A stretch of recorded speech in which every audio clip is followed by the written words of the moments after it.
एक टाइम था जब कम्युनिटी हमें खेलना, सीखना, हेल्प करना और रिस्पॉन्सिबल बनना सब सिखा देते थे।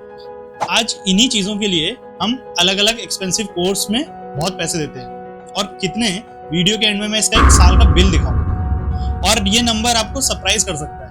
अब आप अपना बचपन याद करो। किसी फ्रेंड के घर जाना है, कोई फोन नहीं, कोई मैसेज नहीं, बस गेट पे जाओ, आंटी राहुल है, और राहुल बाहर आ जाता। गली में कोई बड़ा बच्चा होता था तो वो छोटे को गेम सिखाता था। किसी अंकल को गिटार आता था, किसी आंटी को डांस आता था, कोई दादाजी कहानी सुनाते थे। अगर पेरेंट्स को कहीं जाना है तो शर्मा आंटी के पास छोड़ दो। किसी घर में कोई शादी है, पूरा मोहल्ला हेल्प करेगा। किसी को कोई प्रॉब्लम है तो लोग आ जाएंगे। और उस टाइम हमने कभी नहीं इमेजिन किया कि वाह यार, ये कितना स्ट्रॉन्ग सोशल नेटवर्क है। और हमें तो बस लगता था ये नॉर्मल लाइफ है, लेकिन एक्चुअली ये एक सोशल सिस्टम था। कम्युनिटी सिर्फ साथ रहने के लिए नहीं थी, वो बच्चों को लाइफ सिखाती थी। छोटे कजन का ध्यान रखो, रिस्पॉन्सिबिलिटी। एक गेम में as a team Khelo, team building. दो बच्चे लड़ गए तो बात करके सॉल्व करो, कॉन्फ्लिक्ट रेजोल्यूशन। किसी नेबर को प्रॉब्लम है तो दूसरे को समझना, एम्पैथी। किसी फंक्शन में काम है तो मिलकर काम करना, कोऑर्डिनेशन, कम्युनिटी बिल्डिंग। और धीरे धीरे बच्चा एक इंपॉर्टेंट बात सीखता था कि मैं इंपॉर्टेंट हूँ, लेकिन सब कुछ मेरे बारे में नहीं है और मैं दूसरों के लिए भी इंपॉर्टेंट हूँ। और आज हम इन चीजों को अलग अलग नाम से बुलाते हैं, leadership, communication, team work, confidence, और फिर इनके लिए एक्सपेंसिव क्लासेस भी हैं। But here is the interesting part. एक ऑर्गेनाइजेशन को देखो जहां ये क्वालिटीज ऑप्शनल नहीं है, that is military, your defence forces.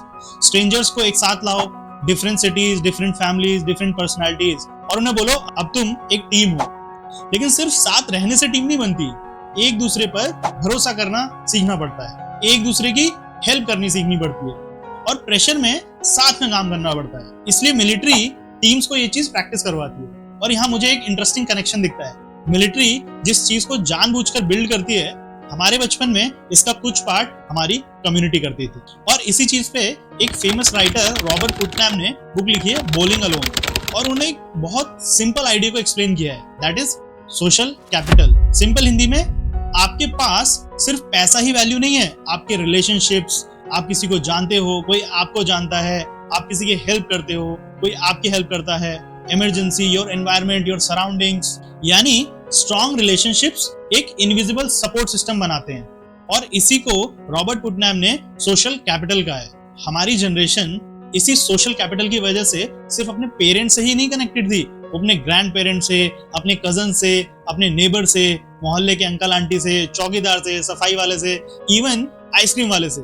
ये कनेक्शन सिर्फ बच्चे का नहीं था, वो लोग भी हमें जानते थे। चौकीदार को पता था कौन सा बच्चा किस घर का है, नेबर को पता था बच्चा स्कूल से कब आता है, और आइसक्रीम वाला बच्चों को नाम से जानता था। मतलब बच्चा सिर्फ एक फैमिली का मेंबर नहीं था, वो पूरे सोशल नेटवर्क का पार्ट था।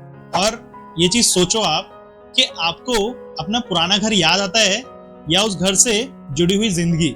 देखिए, घर वही था, लेकिन उसके बाहर वो शर्मा अंकल, वर्मा आंटी, वो गली थी, वो दोस्त थे, वो साथ में क्रिकेट खेलना, वो साथ में फेस्टिवल्स सेलिब्रेट करना।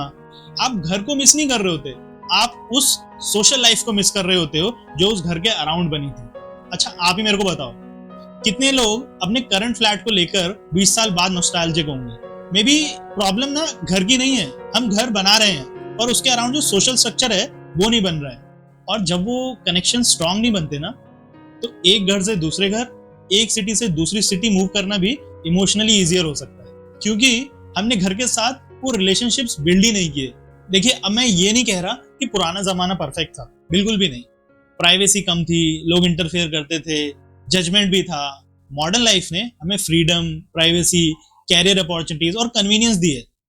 प्रॉब्लम मॉडर्न लाइफ नहीं है, प्रॉब्लम ये है कि कम्युनिटी के कुछ इंपॉर्टेंट काम हमने अपनी लाइफ से हटा दिए और उनके रिप्लेसमेंट्स के लिए अलग अलग एप्स, पेड सर्विसेज खरीदने लगे। पहले बच्चा नेचुरली बाहर ग्राउंड या गली में खेलता था, आज स्पोर्ट्स क्लास है। पहले कजन या बड़ा बच्चा पढ़ा देता था, आज ट्यूशन है। पहले आसपास आपके नेबर्स में कोई अंकल हैं जो इंस्ट्रूमेंट सिखा देते थे, आज म्यूजिक क्लास है।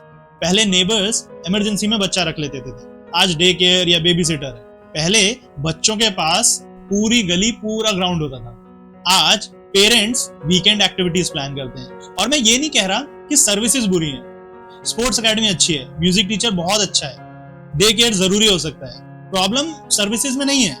अब ये इंपॉर्टेंट चीज समझो, प्रॉब्लम ये है कि हमने रिलेशनशिप्स को सर्विसेज से रिप्लेस करना शुरू कर दिया है।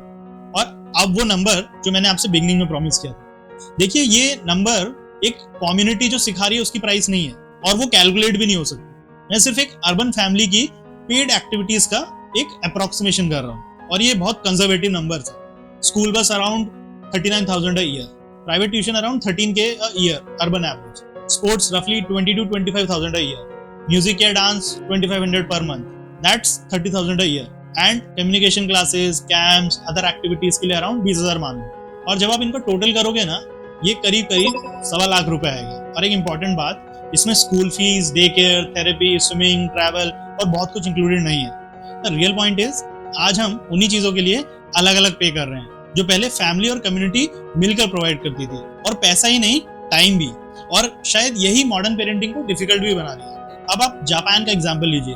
जापान ने कम्युनिटी को सिर्फ नाइस टू हैव नहीं माना। डिजास्टर के टाइम कम्युनिटी स्ट्रांग होना लाइफ सेविंग हो सकता है। इसलिए जापान में लोकल कम्युनिटीज, स्कूल्स और ऑर्गेनाइजेशंस को साथ लाकर डिजास्टर प्रिपरेशन की प्रैक्टिस कराई जाती है।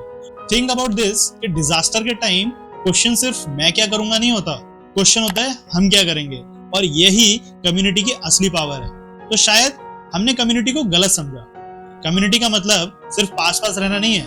कम्युनिटी का मतलब है सेम लोग बार बार मिलना और एक दूसरे के काम आना, और इसी प्रोसेस में कैरेक्टर बनता है। देखिए, कैरेक्टर बिल्डिंग सिर्फ समझाने से नहीं बन सकती, कैरेक्टर प्रैक्टिस से बनता है, रोज छोटी छोटी सिचुएशंस में। मे बी इसीलिए चाइल्डहुड इतना स्पेशल लगता है। सिर्फ इसलिए नहीं कि हम छोटे थे, हम एक ऐसे नेटवर्क में रहते थे जहां लोग हमें जानते थे, किसी को हमारी जरूरत थी, और जब प्रॉब्लम आती थी कोई ना कोई आ जाता था। आज हम ज्यादा इंडिपेंडेंट हैं, ज्यादा प्राइवेट है, ज्यादा कन्वीनियंट लाइफ जीते हैं, लेकिन शायद हमें एक चीज वापस लानी चाहिए, पुराना मोहल्ला नहीं, उस मोहल्ले की फीलिंग। लोग जिन पर आप भरोसा कर सकते हो और लोग जो आप पर भरोसा कर सकते हैं। Because community did not just raise children, it help raise better human beings.